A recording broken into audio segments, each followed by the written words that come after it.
if you have a meditation practice, like if you can take 10 seconds in that meditation to be like, okay, does the spirit of my business, does the soul of my business have anything to tell me today? Mhm. Welcome to the Wild and Finally Fucking Free podcast show. This is a space where truth talking gets real, behind the scenes grit of the future humans is laid bare, and we are celebrating and sharing the real raw stories of change agents, neurosparkly people, the witchy wild women, the deep feelers, the unapologetic sensors, the status quo challengers, and the huge-hearted healers and helpers. And guiding you through this wild ride of entrepreneurship and full heart-led contribution to the world is me, your host, Kylie Patchett, aka KP. I am a proudly neurosparkly, natural-born status quo challenger, and I thrive on helping disruptors, rebels, and revolutionaries find their voices, amplify their message into the world, and harness their raw potential, alchemize it into unleashing your full potency. Not only will I be sharing the behind the scenes of some of the most amazing, most status quo challenging thought leaders, I'll also be lifting the veil behind my own business. In 2024, I 18x'd my monthly income. Still blows my mind to say that. And this year, I am leaning into how joyful and fun it would be to shift from 6 figures to 7 figures in a quantum shifting year.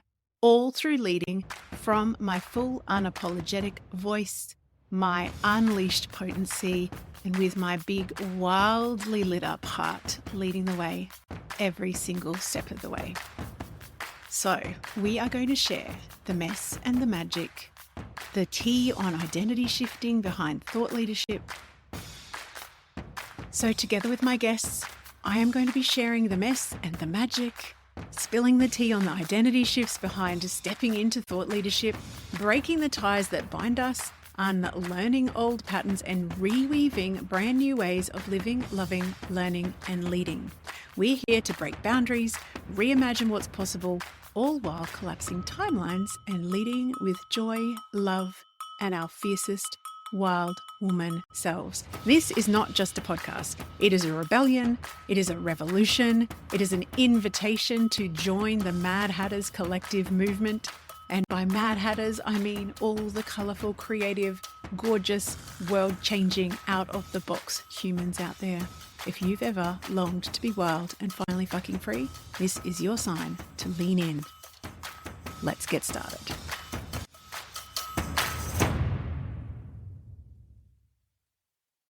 Hello, hello, hello, my love. Kylie here. Happy New Year. You are just about to dive into a very special summer series episode because I worked all the way through Christmas and New Year, but I'm taking some space and grace because I'm just about to turn 50. So, whilst I'm offline, enjoying and celebrating and marinating in stepping into a whole new decade, we have chosen a few of our favorite episodes, and here is one. Enjoy. May your new year be full of everything you need, want, and desire. And I will see you, or you will hear from me, on the other side of the Festival of 50. Let's dive in. Hello, everybody. Welcome to another podcast episode. I have a very special guest today because her book literally just blew my mind apart and put it back together. Welcome, Sam Garcia. How are you? I'm good. I'm great. I'm used to talking to people at 7 a.m. my time because I'm in Hawaii. It's like 1 p.m. So I'm like rolling on the caffeine. That's cool. Yeah.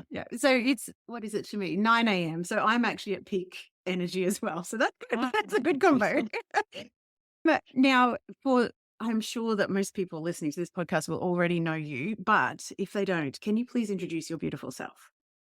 Hi, my name is Sam Garcia. I wrote the book Regenerative Business, How to Align Your Business with Nature for More Fulfillment, Impact, and Abundance. I have built my business as a marketing agency for spiritual online businesses, and it's been a decade now of supporting really innovative, cool, creative humans grow their business and then now doing a lot of work around training, consulting, coaching with Mhm. regenerative business. And I also live on Maui with my husband, who's a regenerative farmer, and am an environmental activist. And the pulsing heart at the center of my being is really around working with the earth and aligning all of us to nature and Mm. also creating sovereignty because I personally think that society is collapsing, at least Yep. over here in the US. Yeah, yeah. And Oh, well, yes, we everywhere. really, yeah, we really need humans who are sovereign, who have the resources and the mental, emotional, spiritual capacities Yeah. to outside of the system Yep. while it crumbles. Yes, absolutely. This is, you've just captured in your intro exactly what I got out of reading your book. Because I was just saying to you, so so now I have to confess something. I bought your book when you released it. And then it sat on Awesome. my Kindle for an entire year I have until so many of those. It's like my Kindle library is so full. I hate reading things on a Kindle. Like I hate not having a physical book in my hand. So usually I order it on Kindle, I get into it, and then the physical book must be. Yeah. But I bought yours, and then my husband actually overtook my iPad, to be honest. That's why the Kindle was not being. Anyway, that's a whole other story. And I was on Instagram about, I don't know, maybe a month ago, and I was just doing the normal do. And I saw a post that you put up saying it's the year anniversary of the book. And I was like, downloaded that book. Where is it? And I went and found it. And I shit you not, it is Oh, so freezing you where I just am. read it. I literally, this is why I reached out to you. I'm like, oh my God, I need to have you on this podcast because I started reading at about 8 o'clock on a Saturday night and I ended up reading it on my phone screen. So not even on a big screen, on my phone screen under the covers. So I wouldn't wake my husband up until 2 o'clock in the freaking morning. That's how much I loved it because you put words to concepts that I'm, and will ask you about your kind of history with it, working hard. But I was trained to work hard. My worth was in how many hours and how much energy I could bleed out to get something done.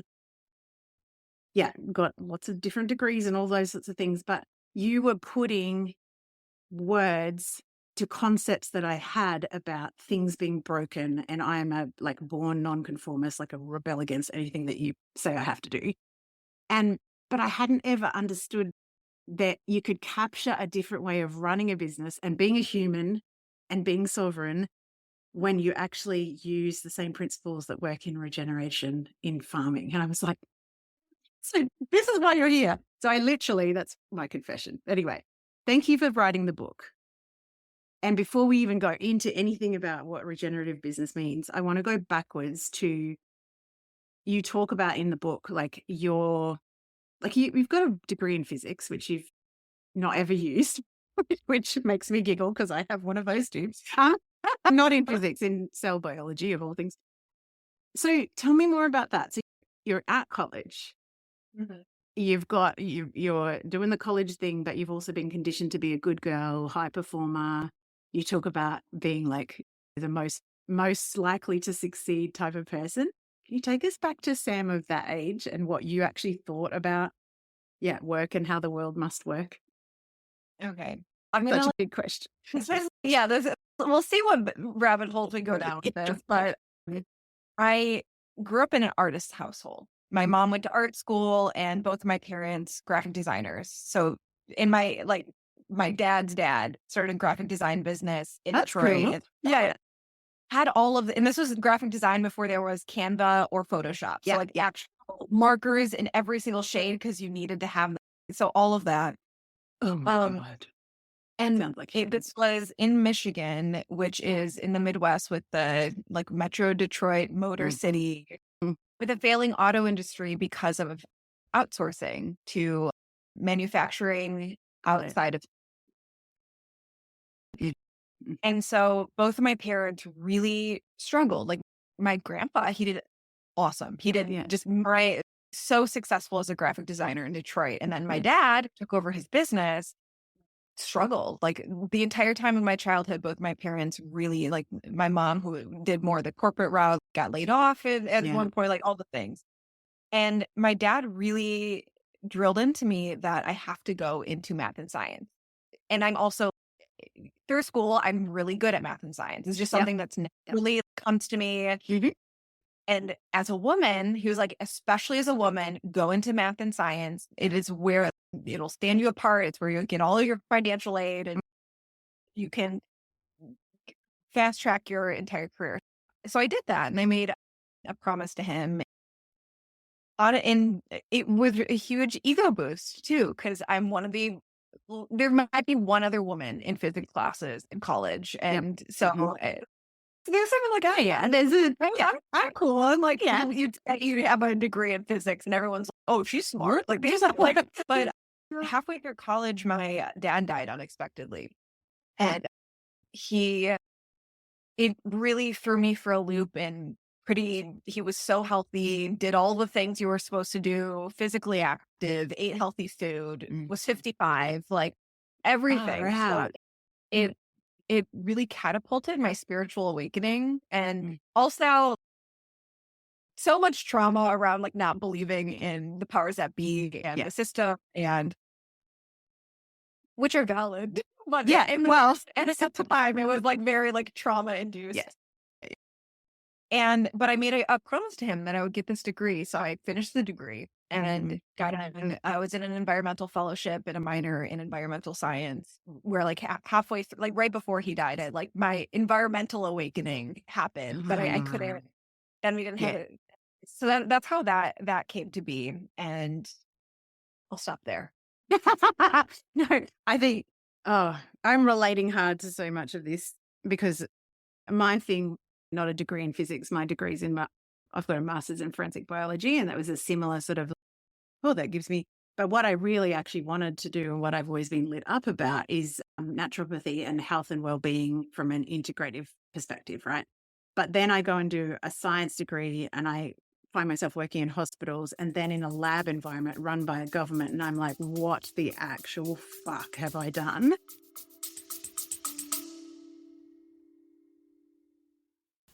Hey, gorgeous. We interrupt this gold for a delicious invitation.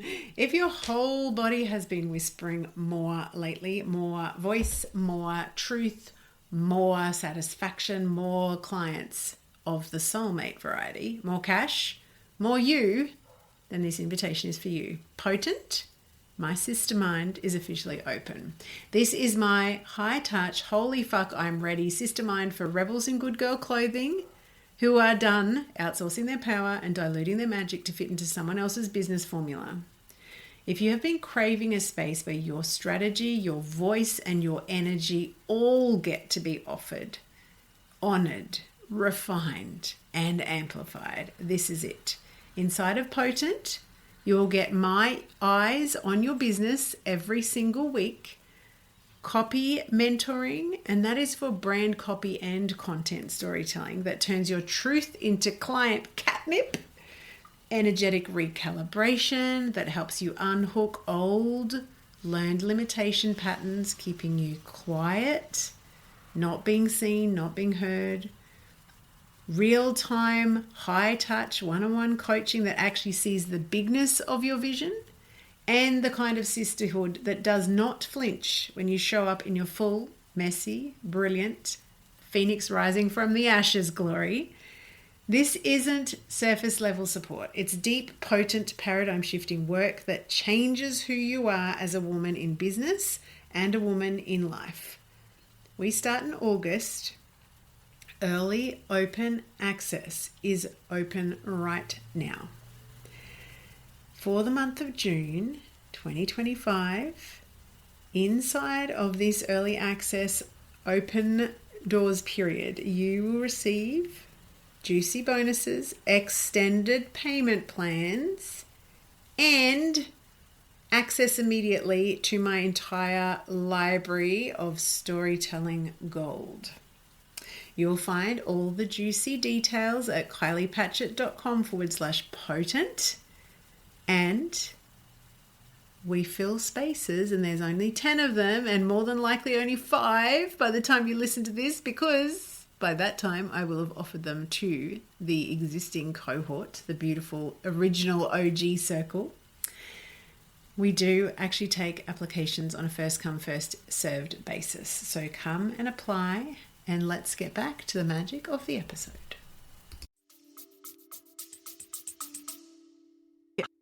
I fell out of love with science in that, not that scenario, but I worked for 2 years in a biochemistry lab.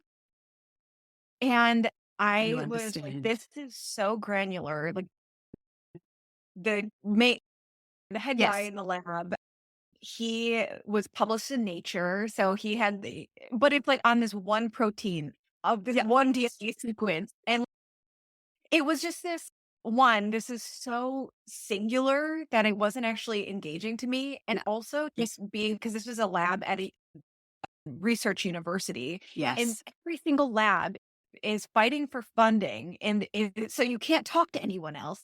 And it's just so, these silos. Of research. Yep. Yep. And that's not how we're going to save the world. Nope. And also, like that, again, the parallels are the same sort of thing in hospital-based medicine. Like I worked in sleep and respiratory medicine, so thoracic physicians and sleep specialists. But we would have patients and they would go down the hall and talk to the heart doctor separately. And again, no whole being. No, this is a heart, mind, soul, and someone who's living in an environment that has, impacts on them. So completely different to what actually works. Then I found traditional Chinese medicine. I was like, now here's a system I can buy into because I get how everything interrelates and everything. So did you ever use the physics? So you worked in biochem. So what happened? Because you jump into having this. Let's talk about the bathtub issue. Like the bathtub, like breaking down of holy fuck. Like you talk about trauma to do with the systems that don't work, which I agree, completely valid, but also not great when it's trauma induced. But then you have this moment where you're like, we're fucked, the world's fucked, everything's fucked. We might as well just. So can you talk about that? Was that at the same time? Yeah. I mean, so the biochemistry lab I paid for my college. So I was working 25 hours a week in this biochemistry lab while being a full-time student. So there was no physics career for me after college. Yeah. It was like freelance marketing, which it felt like a weird little side turn. But the bathtub that we're talking about is during this environmental fellowship that I was in at University of Michigan.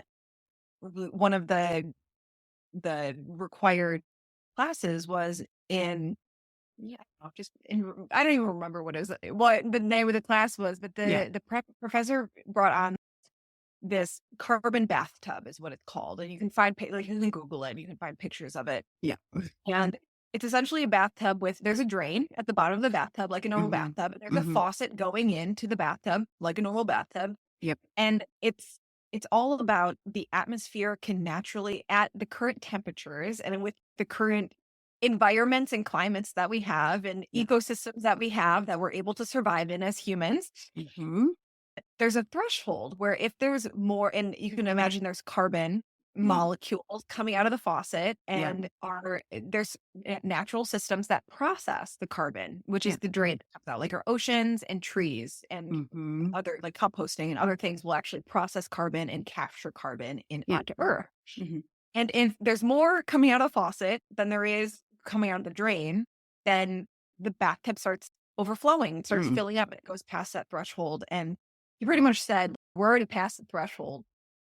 And nothing has changed. By the way, this was 10 years ago. So, yeah, I know. It's only gotten worse. It's only gotten worse. We haven't slowed down. And that was like we were already past the threshold if everyone stopped using all fossil fuels today. Yeah, which was like not a pleasant message to get as someone who hasn't even started their career. And you're like, there's my future. Like, fuck. Exactly. Far out. But, and then just to turn this is what I eventually found permaculture, which is regenerative agriculture, and like how indigenous peoples all over the world interact with and manage land around them. There are solutions that exist. Like that is true on some capacity, but there are already things that we can do to actually mitigate climate change and mitigate, but we have to destroy the fossil fuel industry and Yeah. a lot of things. Yes. I've actually, one of my roles was teaching health and wellbeing programs inside the mining industry. So being in that Wow. industry in Oh my coal God. mining, I know. Again, I think that was the other thing that was really clear to me as I'm reading. I actually tried to, I went back on my phone looking at all of the bits that I'd highlighted in your book because I was trying to find like one key thing that and there's too much highlighted. So pretty much most of it's highlighted.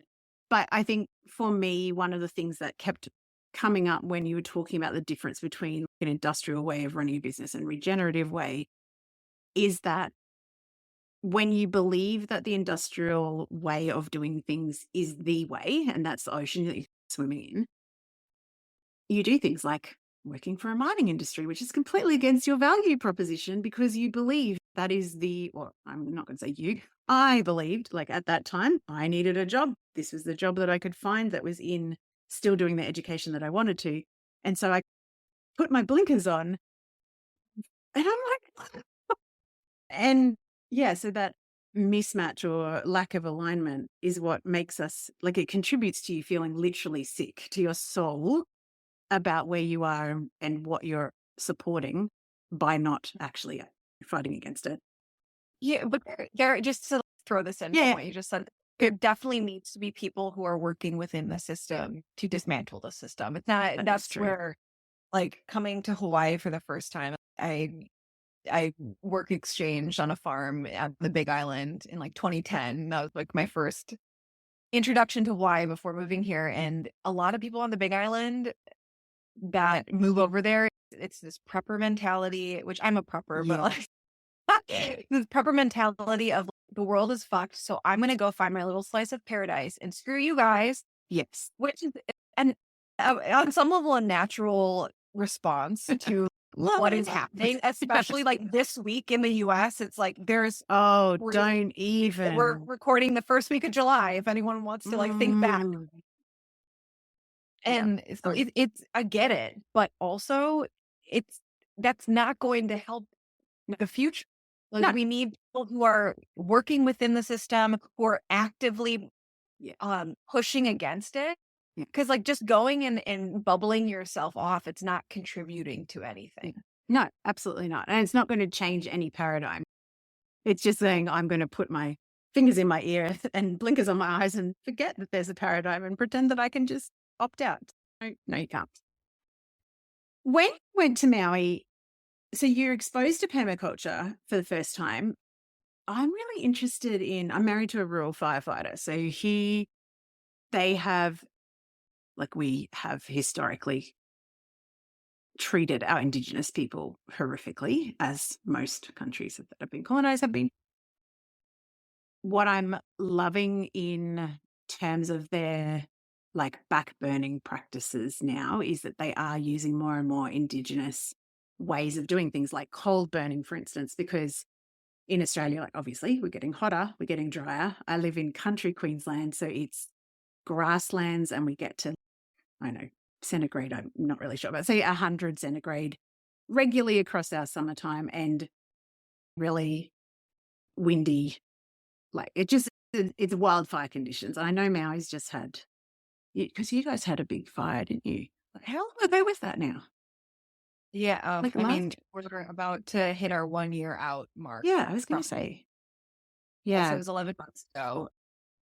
And do you want to go down this? Yeah, go. Yes. Yes, It's yes. been bad. Yeah. Because of Lahaina, which is where the fire was. And it's Yeah. it used to be the capital of Hawaii, and that's where the king lived. And it used to be this lush place. They called it the breadbasket because of ulu, which is breadfruit. Yes. And there were all of these streams and waterways managed by the Hawaiians into these like acres and acres of fish ponds. that were growing food and so lush and wet. And now for anyone, if you've ever been to Maui and been to Lahaina, like it is a desert. What happened was, one, they privatized. Humans. That's what No, happened. humans. Well, No, no. not humans. Yes. The No. Hawaiians were doing fine. Yeah, true.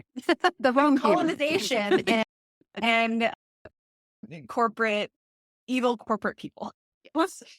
But what happened was the water got privatized and taken away from the people. It still is. It's still a huge political issue here. And they put in a sugarcane industry and then a pineapple industry and completely deforested it.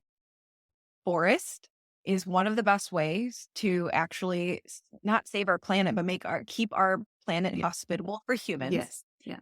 Because it locks water into the ground, it locks carbon into the ground, it produces shade, so to actually bring down the temperature of wherever you are. Yes. And so deforesting to grow sugarcane, and the way that you harvest sugarcane is by burning the field. Yeah. And so now it's a complete desert. They stopped all the farming over here because tourists. And now it's just, I don't know. It looks like a natural landscape, but it's not what it was at all. It used to be forested areas. And so now there was a fire last year that a lot of like there's so many like new age conspiracy theories that are like lasers from China. And Italy. Like I say that because we get DMs like after my God, been a part of was on the ground immediately after the fires. And so it's as people who are literally there, it's so disrespectful. Please keep your laser talk over there. Please. Yeah.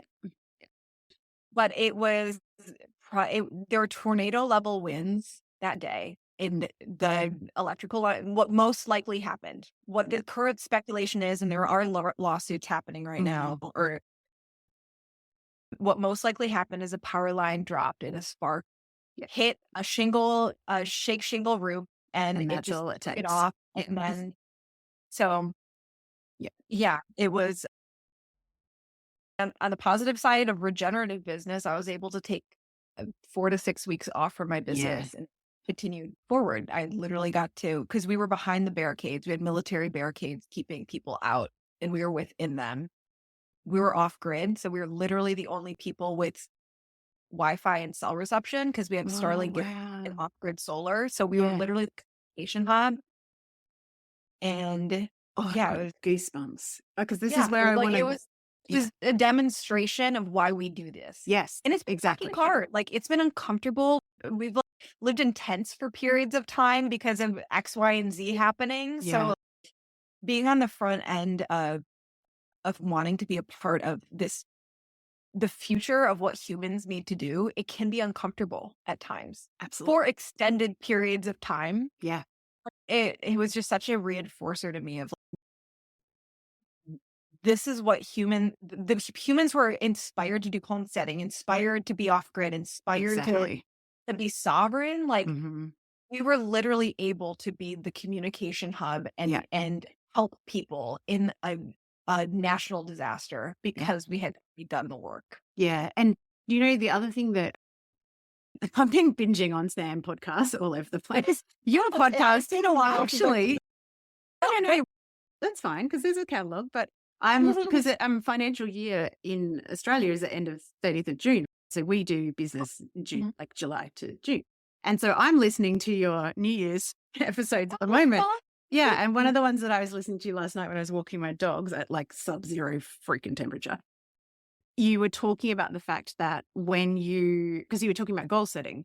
And one of the things that really stuck to me is being able to utilize business as this ability to express your soul in the world, but it also gives you financial power. It gives you the ability to take time off to do exactly what you're doing, but it also gives you the ability to have the energy to resist, right? Because the Industrial Revolution, basically, I really believe that part of the quid pro quo of that is keep people as busy and tired as they possibly can so they can't see what's actually going on.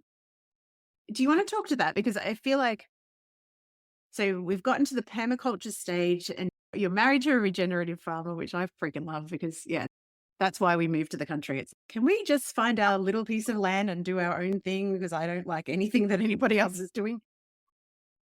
How did you talk to me about the process of realizing that the same principles of regenerative farming could be applied to business? Was that like a bolt out of the blue, or were you doing it like anyway, naturally, but you didn't tie it together? Like, I'm really interested Yeah, in I that. mean, I was already doing it in Yes. terms of, but not consciously. It was just like how I structure things Yeah. naturally. And then when I started writing the book, I'm meeting more and more people who are like this, where they don't know what they're going to write until they write it. Yeah. Or That's you me. start writing a book and you're like, oh, you literally Yes. develop concepts as Mhm. you write. Like Yep. that was that book.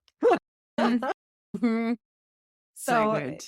So like the name around it, the framework, it was stuff I was already doing it, but to actually organize it in a fashion that was usable to other people Yes. was through the process of writing. So I recommend everyone write a book, Yeah. please. So do I. Neurodivergent. Yes, I want to talk about that because the whole kind of concept of no one is naturally designed to be flourishing when they're stuck at a desk doing a job that they don't love for 40 something hours a week. But it's even more uncomfortable for people like us that are either neurodivergent or they're outside the box thinkers, so that there's already this, I don't know, a dissonance anyway between the environment. So when why do you feel like, because I've got this theory about neurosparkly people, I call us, because we travel in flocks for starters. We get each other totally. But also, I believe that there is something about neurosparkly people that I like to think of us as the future humans. They're the people that are actually picking up on the patterns and the energy of things that are really broken, and we can't pretend we're okay with it. Whereas maybe some other people can. I don't know. I've never been another person. I probably have, but not in this lifetime.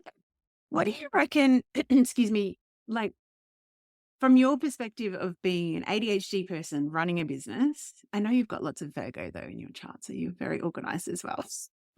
So, what do you reckon if someone's listening and they're neurodivergent or nonconformist in any way, can you talk about the basic principles of regenerative business as opposed to the cog in the industrial machine? Because I just don't feel like people know that this is even an option. Yeah. So I feel like it always comes down to with business, you literally get to do as a business owner, you literally get to do whatever you want. So why do all of us force ourselves to do things that we don't want? Yeah, in business, there are things that you have to do that you don't want to do, Yes. but like for the most part, most of it is optional. Yeah. And so with the industrial mindset and with the multiple industrial revolutions that have happened over the decades, Mm-hmm. it was originally around making things more profitable and efficient, Mm-hmm. but that was profitable and efficient for the 1%, the patriarchy, the man on top, the father. Like, Yep.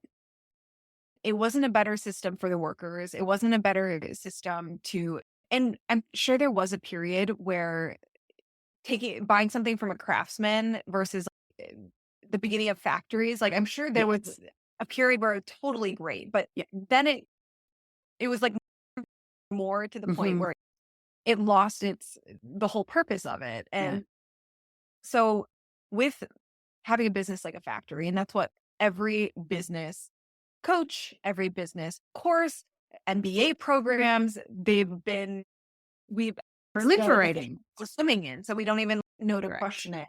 Yeah. And it's all about how do we make our time more efficient? How do we make pay the less have the most profit, Yeah. pay the least amount we possibly can to our workers, Mhm. get the most out of them. So it's very much about objectification, which is about making someone and something into an object versus Yes. multidimensional things. It's about standardization. There's one way to do it. There's one skin color. Yeah. There's one way to talk. There's one system. There's one Oh my process. God. There's one formula. And it's about money over everything. And it's Yeah. not money for everyone over everything. It's money for the person on top over Yeah. everything. Yeah. 100%. Versus like with regenerative business and with how nature, what I believe, how nature would design a business, and the metaphor that I keep going back to, getting my dog. But go doggy. Hello. The metaphor I always go into, and like if you've read Regenerative Business or if you will be reading Regenerative Business, you'll come to this where with the awakening I had with permaculture and regenerative agriculture was around how humans have designed food growing systems versus how nature would design food growing systems. Yeah. Where when we are like, if you're listening to this podcast, you already know that the conventional farming systems are fucked and like more pests, stronger pests, like more chemicals, it's essentially slave labor, in some cases, actual slave labor, and not good for your health, less nutritious food because it makes more money. Yeah. And versus how nature designs a system, which is a forest. That's how they grow. That's food growing systems in nature are forests, rainforests, forest gardens with like indigenous people. Like you see this human past. It's not about actually like making humans evil and saying humans need to stay separate from nature. It's actually no, we are a part of nature, and we actually get to more. We can actually improve and make nature more fertile by interacting with it. And I can share stories about that with my husband's work. Very cool. But so with nature, how does nature design a business? Nature actually, it's not standardizing time where we need to fit everything into a 40-hour work week, which most of, or more, like some people are programmed to do an 80-hour work week because of how they grew up. And like, oh, we have to all have to be here at the same time so that the overseer can make sure you're working and make sure you're being efficient. And it's the same year round versus nature. There are seasons, there are cycles on a daily, monthly, seasonal, annual basis that change. So time is actually seasonal and cyclical.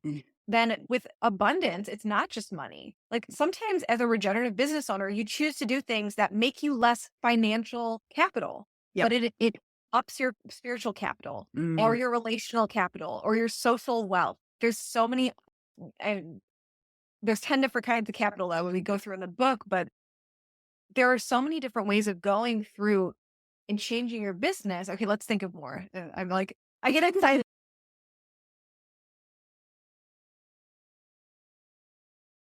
I love what you were talking about with the biodiversity as well, because the way that humans have screwed with cropping is that the same piece of land is used for just one crop and it must yield as much as possible. And we will spray it with chemicals and genetically engineer the bloody seed in the first place so that you get more of the same thing. Whereas what you're talking about in the book is like that biodiversity piece of like, it's not, like nature doesn't work like that. There's not and nature has this beautiful way of balancing itself with, if something goes up, then something else goes down and all of those things that just naturally happen. I really loved that concept. Yeah. And I mean, you can see that with the people who are involved in your business and also in the offerings that you have within your business, because if essentially what a acreage of salad and lettuce that you're growing is, it's a salad bar for bugs, and therefore it's by spraying it with a bunch more chemicals. So the natural system, which houses the predator animals and predator bugs would eat the other bugs, and so there's control them naturally.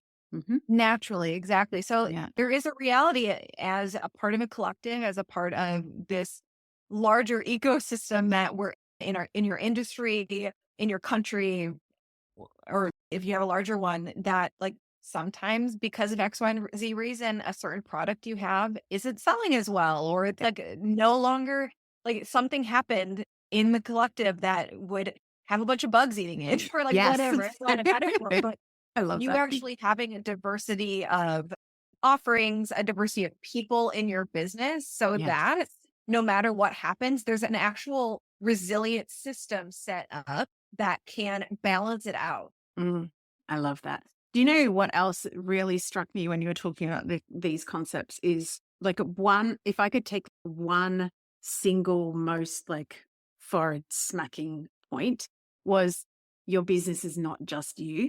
Because I think for people like me who have been conditioned that like their worth is connected to how many hours that they work and da, da, da. When I think about or when I feel into somatically growing my business, really up until the last few weeks when I know I keep on coming back to reading this book under the covers, but it literally did. I feel like it took my brain out and washed some things out and then back together. Because I was like, because what I used to feel like is if I want to grow my business, and I have a small team, but if I want to grow my business, then that feels heavy and more responsibility. And so I was very clear that I was the rate limiting factor, like that belief system and that way of doing things. And when I read Your Business Is Not Just You, I was like, hang on a minute. I just had a chiropractic adjustment of my soul because that's completely different. And what you were saying before, like the way that you've designed your business so that it can continue without you is that you've got this ability to turn up for your physical in real life community and offer assistance, all sorts of practical help, but also what I love hearing about is now that your business is creating this one form of wealth, being financial wealth, I've actually got a seat at the table when things are being talked about in my local community. And you own land that you are impacting together with your husband. Like all of those things, I feel if you're listening and you're like, this sounds so much better, like just bloody well read this book because I feel like it's just challenged a lot of things that I've been thinking. I'm interested for you going from, so you started off freelancing in originally, and then you worked in other people's businesses.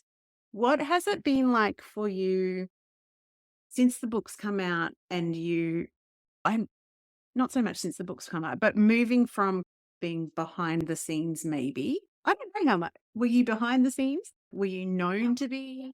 Yes. So what's it been like with that transition? I'm interested. Yeah. I started off with freelancing because right out of college, because my parents had both had Yeah. essentially freelance careers at that Yes. point, and it was a familiar thing and it didn't seem weird. And I just pitched a business to being paid so little per hour. That's but it was great. Like the capital I got was experiential capital. Like Correct. it was so worth it. And also not working in a job you hate. Being sovereign in the fact that at least you were. Like Yes. all those things. And so I just started as a marketing admin for a business that I thought was really cool. And then just kept doing that, kept pitching businesses that I thought were cool to like do stuff behind the scenes for them. And remember, I think it was 2015. I was at this, by then I was very proficient in online course launches. And that was like because I was working for an online astrology business that did tons of launches and like low end products. So it was like very volume oriented versus like, the one big sale, which a lot of like just do now, but versus selling thousands of $27 products. And I remember it was so real for me that I loved being behind the scenes.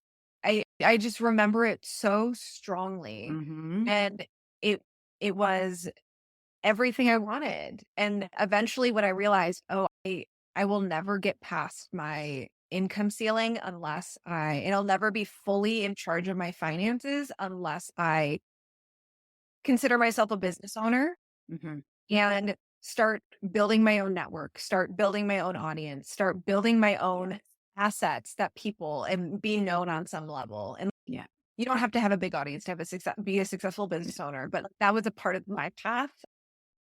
And that transition was uncomfortable and hard. And I did hypnotherapy sessions. That's what I was around business. Like I did stuff to get over that barrier. But it's interesting, the person that I am now, who is incredibly comfortable in public, incredibly comfortable being on front of a stage or talking to a group of people or consulting. And it's the same person. And also it's different. Yeah. That's why I'm asking, is I am really interested in that because one of the things that you have included in the book resources is like links to like talking to the soul of your business. And I've started using the Grace hypnotherapy app because I had never done any sort of hypnotherapy before. I'm like I was more like tapping or like somatic Yeah. processing sort of stuff. I'm I'm addicted. Like, I love it so every much. month. Therapy platform I use. I use one of their therapists to doing when I was doing that with MG. getting over video stuff. So good. Oh my God, Yeah. I'm addicted. And I'm glad that you mentioned this, because one of the things that I was really curious about is you talk a lot about there's the soul of your business, there's the team in your business, you're part of the business, but the soul, something else that I really loved hearing, I think it was in one of your podcasts with, is it Julia, Energy Work with Yeah. Mhm. Julia? Yes, I can't remember the Julia last name. Starts Elbain with is a A. full Thank you. healer. Excellent. Yes. Mhm. And you both were talking about how you do this like meditation process, and like she was talking about, oh, and then when I go and connect with my business, there's like a new temple and a this and a that and a whatever. And I had this really cool experience where I'd done your meditation, talking to the soul of my business. I'd done a Grace hypnotherapy one where you go to your safe place. They had Mhm. joined up. And so now there's this entire magical place that I go to every evening. Gosh, Very cool. But yeah, when you were talking about it, I was like, I'm really interested to hear, because you talk about practicing magic. So what are your mindset, energy, magical, like practices or rituals that help you to stay connected to the ecosystem of your business? yeah. I'm asking such long I'm questions. I'm sorry. who love I got into spirituality before I got into business. So it's like something that I could almost consider a hobby. Can it be a hobby? I don't know. Again. I tried so many things over the year. I love switching it up. I think there's definitely I'm in Gemini rising, so no surprise. Yeah, yeah. And there are people who do one thing and they commit to it, and they That is not transform me. their life Yeah. being devoted to one thing. And I Mhm. think that's beautiful. That has not been my Here, sparkly people don't tend like to. that thing. It's interesting. So right now, I usually don't experience a new month like a new month, but this month for like July 1st hit, and I was just like, new month energy. I'm gonna do a bunch of new habits, and we haven't done it in so long. And so It I was started like, on a Monday, though. That's why. It's a yeah, Monday, first that's of the month. cool. But I was like, I know all the things that make me feel incredible, like on a physical level. Yes. I feel like I'm like in charge of my abundance. So I was like, I'm gonna try at least like here, like I have like this crazy list of a bunch of things that I'm committing to for 31 days. Yours looks way better than mine. I know some of these are such simple things like drink 3.5 liters of water. Like you would think that you don't need to be reminded about that, but I do. So that's all right. So that's what works. Well, I'll mention some ones that I'm currently Yeah, working yeah. on, and Go for it. these are more physical energy focused because Yes. I feel like I'm good on the Yeah, money you're side, the tweaking. business Yes. side. Like I'm at the point where I'm like, I don't need to like invest a bunch of energy into that. Yeah. But for me, it's transcendental meditation, which is something. It was my first form of meditation when I was 19, Mhm. and so I'm like, I haven't done it in years. I'm like, I'm just gonna do that twice a day, 20 minutes, and Yeah. feel it again. Cool. Not drinking. I'm comfortable drinking, but I always feel like I feel just insane levels of energy when I don't drink. So I'm like, do that for July. Yeah. Eating my 5 to 6 servings of veggies. But yours have got basic stuff in it too. Good. Yeah, like the stuff that you know you should be doing. Dancing to one song a day. Oh, I love that. It's like you feel on a spiritual level, but also there's been like more cool research coming out that it's actually the best way to address depression and prevent depression. Yeah. Yeah. Better than any medication and better than any other therapy or somatic stuff. Dance is actually the number one. So go dance to a song today. Dance and then follow it up with a bloody walk in nature if you're Yeah. looking for bonus points. Because as soon as I feel stuck in my head, I'm like, when was the last time that I went outside and had the sun and the breeze and the whatever's on my skin?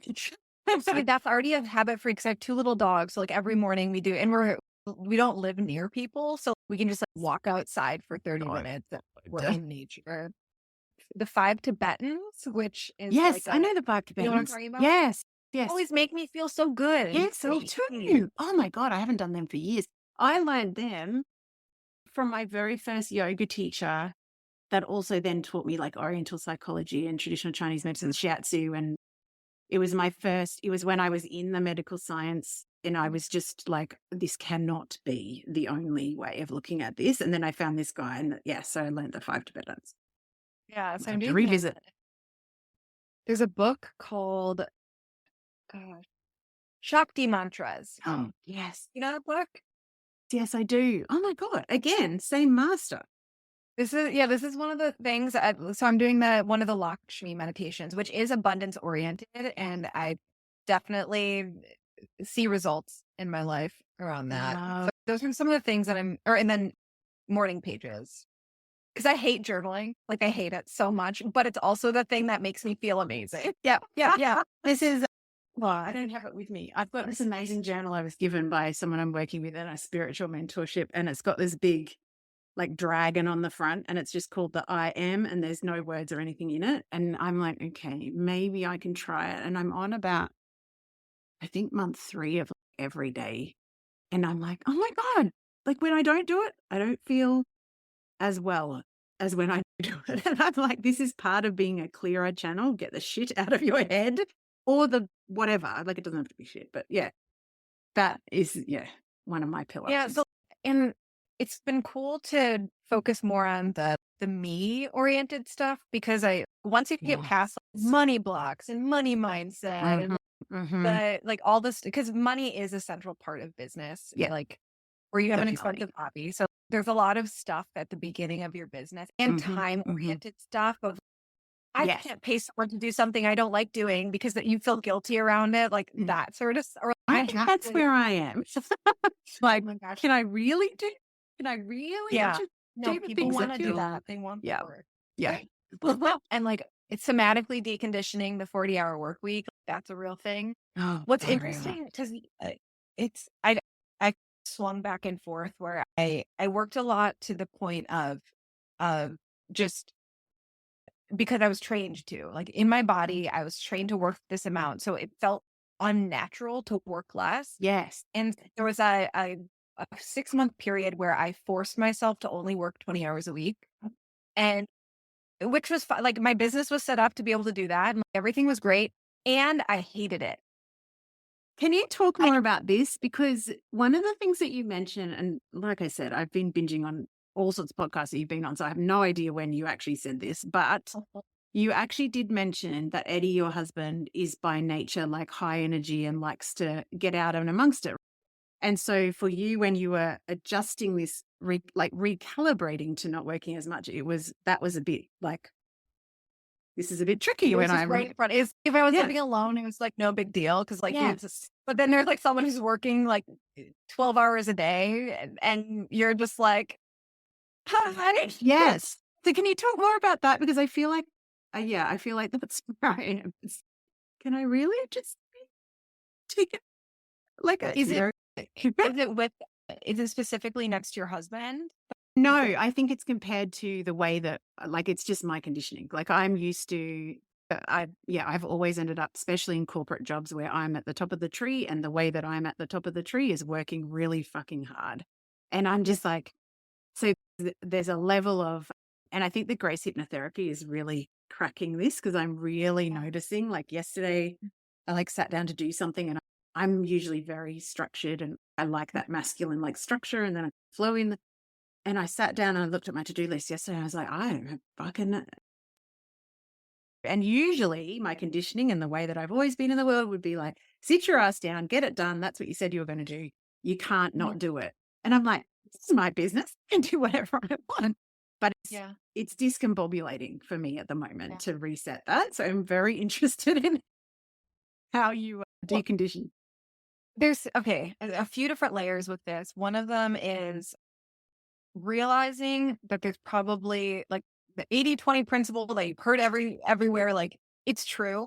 There's probably 1 hour of every day of actions that you take that actually matter in your business. Exactly. And move the needle in the direction you want. You just didn't do at least half of the other stuff? Because we're just literally filling time because we feel like we need to. that's like on the mental level. Understand that there's probably like 15 minutes between 15 and 2 hours Yep. that a day that like the stuff that you're doing actually 100%. matter for your business. You're speaking to me. You're speaking to me, Sam. My body is going, That- yeah, see? That's another like a hack that I really like that it doesn't get to the root of it for sure. Like doing the somatic work and the hypnotherapy work to feel comfortable and safe by being in a slower, like down-regulated Yes. space and not being driven by Yes. cortisol, like that, and do that too. But a hack that I like is fill your time with other things. Yeah. Actually go out for do your 10,000 steps a day, Yeah. go schedule lunch with a friend, sign up for a ceramics class, start writing your book, and fill the time with other things. Because then if it will actually calm down that type A part of you that, oh, the time is filled with things. Yeah, exactly. So it's just that, see, when I was reading Regenerative Business, one of the things you were saying was go and book in for 10 things that you're interested in that you've never given yourself permission to do. And I'm an artist in my spare time, but I still am not taking the time and making the time to go back to my art class where, like, I live in a little country town, but there's this really cool art class on Wednesdays where everyone comes and just works on their project. And there's like kind of a mentory person, but it's just so cool, right? That sounds amazing.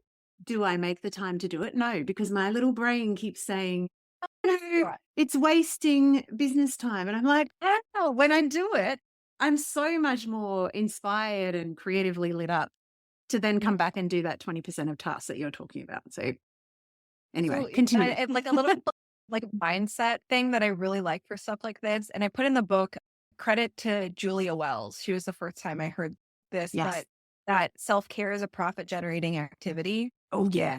That was one of the big highlighted ones. If you can just, again, like it's not, I don't think we ultimately want to not have profit be the measure, the thing that we're putting over everything. But in the interim, that is a really helpful one. So if you start being like, art class is a profit generating activity. Yeah. And stop ignoring it in my calendar. This art class is good for business. Yeah, art class is good it's just good for Kylie. And good Kylie is good for business, right? That's really what we're coming down to. Sorry, I interrupted you when you were talking about your energy and magical. What's some of your magical practices? Okay, so I want to go back to, because I feel like what people ultimately want around magical stuff is usually result oriented, which I'm totally into. But things that I like on the magical realm that for business is, I think one thing to go back to the ecosystem stuff, it's one little practice a day you can connect in with the soul of your business. You can grab the free meditation. I'm sure you'll put it somewhere in the show. Yes. It's a guided meditation to meet the soul of your business. And people love that meditation. I am in love with it. You can do it every week. You can do it once a month. You can do it just one time and literally just meet the soul of your business. But then have a practice, even if it's just like having your favorite tarot deck and pulling a card, ask it, be like, my intention for this pull is to get a message from the spirit of my business. And pull a card. That takes 10 seconds. Or if you have a meditation practice, like if you can take 10 seconds in that meditation to be like, okay, does the spirit of my business, does the soul of my business have anything to tell me today? It can be as simple as that. Yeah. So onto magical practices, things that I really love. And when we're talking magic, I really am into occult magic. I know you mean literally. I'm like, totally into it. There's this author called Damon Brand, and it's like a pen name. I ordered one of his books after you mentioned that a couple of weeks ago. Like he's a part of the Gallery of Magic. That's a group of unknown. They literally cannot figure out who these people actually are, which I kind of love. I love the behind the curtains vibe with that. They have a ton of books. I use them on a regular basis. You can buy them for, I don't know, between $3 and $20. I think even to get one to Australia was only like $19, which is like so cheap for shipping from Amazon to Australia. Yeah. So Yeah. like I Magical Riches is a great book. Words of Power, great book. It's all by the Stamen brand, and you can see all of them. And it's So there's good. things that literally take less than 2 minutes to do, and Yeah. they do the hard work for you, and it makes you feel very powerful. Yeah. Do you know, I love this so much because it talks to the fact that there's so many unseen, Mm. supportive, benevolent, Yeah. whatever language you want to put to it, whether it's spirits or guides or God or the universe or whatever, whatever language you use to not categorize, but capture that. It comes back to, in my mind and how I feel about it, of the same sort of thing as it's not just up to you. Like there's a support team, right? So you can ignore them. That is definitely an option. But if you are open to magic, why not? Why not ask for support or ask for guidance or whatever? Since I started doing that meditation, I've got two different things that I journal on in the mornings. One is a Liz Gilbert question, which is, hello, love, what would you have me know today? And then the second question, so if I either do both, or the other one is, hey, soul of my business, what have you got for me? And sometimes it's not much at all. Other times, like this morning, it was very, very clear on, this is something we want you to do. I'm like, oh, okay, here I am. But just the concept of being able to, connect and ask, and then also do that meditation. And like I said, my business, like I've just got this beautiful like forestscape, and there's this gorgeous stream going through, and all these magical things. And I'm like, that can be as real for your mind to connect to as conditioned negative association mindset stuff. So why not use it for positive? Another really fun one that was such a foundational part for me was working with the planetary deities, which is it's a very common form of magic Yeah. and it's one of the Love oldest that. form of magic for humans Yes. because there was always this relationship. If you go to any The culture, stars. there's some sort of relationship with the Mhm. planets, like the Yeah. actual planet with your eyes. Yes. Um, and so there's great schools of thought around it. What I find really great for neurodivergent people, I find that neurodivergent people usually have their there's this connection between metaphor and seeing patterns and connections with things that I think is beyond 100%. the neurotypical brain Yep. that is inherent in magic. So if you're doing, and you can find, Ooh. if you go to my website and look on the blog, we have a full series on planetary magic. Oh, okay, You cool. can just like Google Jupiter Dirty Alchemy, which is the name of my business, and you'll Yes. find like the Jupiter blog or Venus Dirty Alchemy, and you'll find the Venus blog, and it takes the basics is like every day of the week is literally named based on the planet. Like Yes. Monday, Moon Day, Tuesday is Tears Day, which is Aries, or is Mars, What's and Thursday? Thursday is Thor's Day, which is Jupiter. And Jupiter Oh. is the planet, like Jupiter's a great planet to work with around money and expansion and growth. Yeah. It's like the common business one to That's work on. very And I cool. still have a Thursday. So every Thursday, you can basic steps is like create a little altar space in your home. This can be just a little shelf. It can be a corner of a table. Mhm. It can be a drawer. And decide on the planet that you want to work with. Choose one. Ooh, okay, yes. And then on their day of the week, which is very easy to find, Yes, you yeah. can say Jupiter day of the week. And Yeah, it'll day tell of the you- week. Yeah. Google will tell you Thursday. Yeah. And or look at my blog series on this. And then you can create a little altar with things that Jupiter likes. And the fancy term around this is Jupiter correspondences. Ooh. And you will find just this massive list of herbs and plants and Oh, I love colors and gemstones and themes. And you get to make a cute little altar with, it can be as simple as, okay, Jupiter loves blue. So maybe you put like a little blue piece of fabric down and he likes whiskey. So on Thursday, Oh.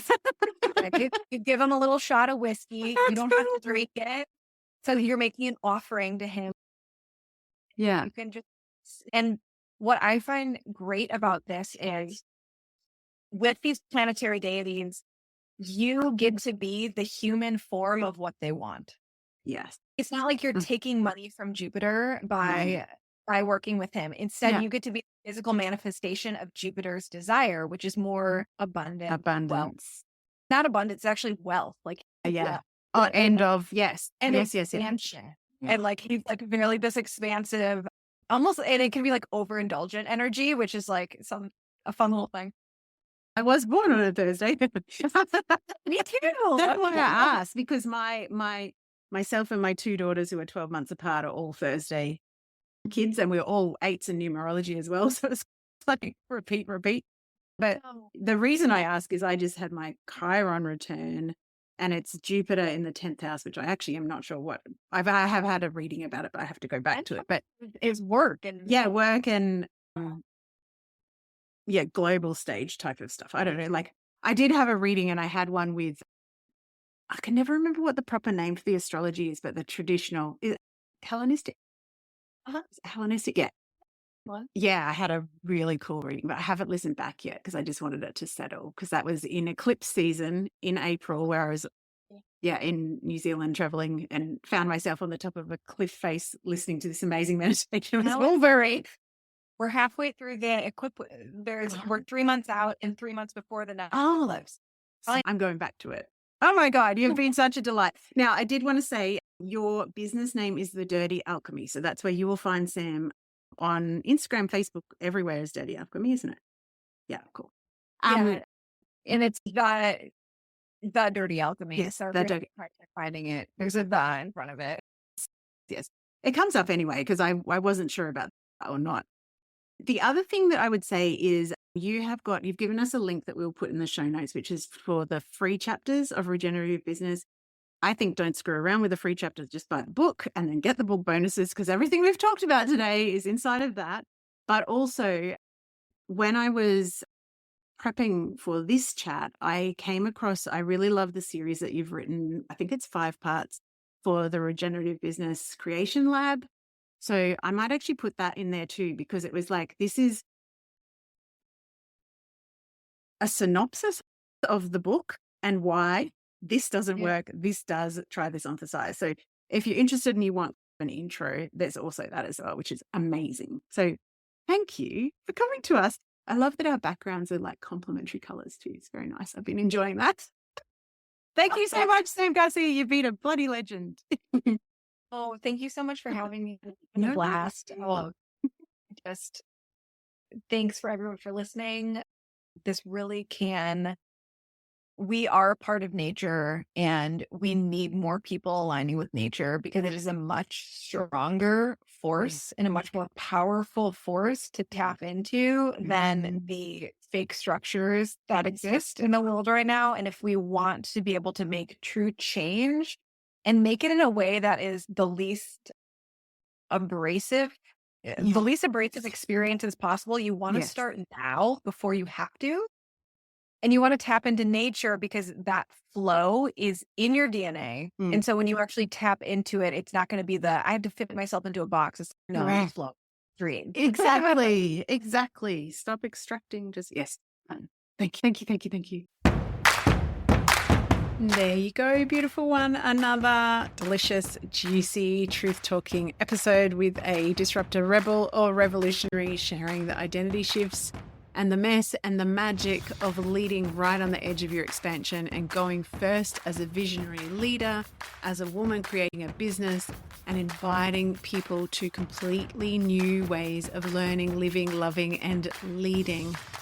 It is not lost on me that you have invested your time and your energy in listening to the show. I am so grateful for your beautiful heart, for the work that you do in the world.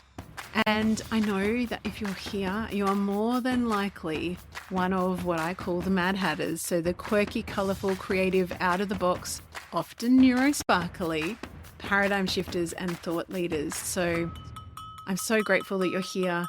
If you loved this episode, which I'm sure you did, please do me a favor and share it with someone else who needs to understand that their quirkiness and their full, unapologetic self-expression is more than enough, and in fact is the secret sauce to growing a wildly successful, abundant, nourishing, sustainable business. So here is to us, the Mad Hatters, the crazy out-of-the-box people saying no to old paradigms and inviting into the new. And if you'd love to go the extra mile, please make sure that you subscribe on the platform that you're on so you never miss an episode. And hey, it would be sweet, sweet, sweet if you would leave us a 5-star review. It means the world to us, and it helps us get this truth talk and this magic and this power out to even more Mad Hatters. So have a beautiful day, and I will speak with you next week.